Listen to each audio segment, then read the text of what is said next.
ज्याचे भाग्य चांगलं असेल त्याला आमच्या नामाचा छंद लागेल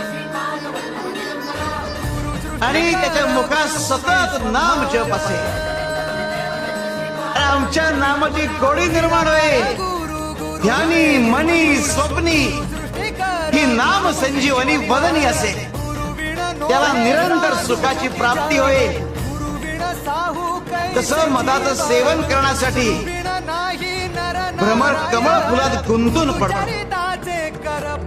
आणि अत्यंत आनंदाने आणि आदराने मधाचा आस्वाद घेतो. आमच्या भक्ताचे मन आमच्या नामाचे ध्यान लागून उच्च पातळीवर स्थिर होतं. मन नामात एकाग्र होईल. त्याची चंचलता नाहीशी होईल आणि त्याचे उन्मन होईल. अरे नामस्मरण हेच प्रपंच व परमार्थ साधनाचे साधन आहे. शिवाय शंकर.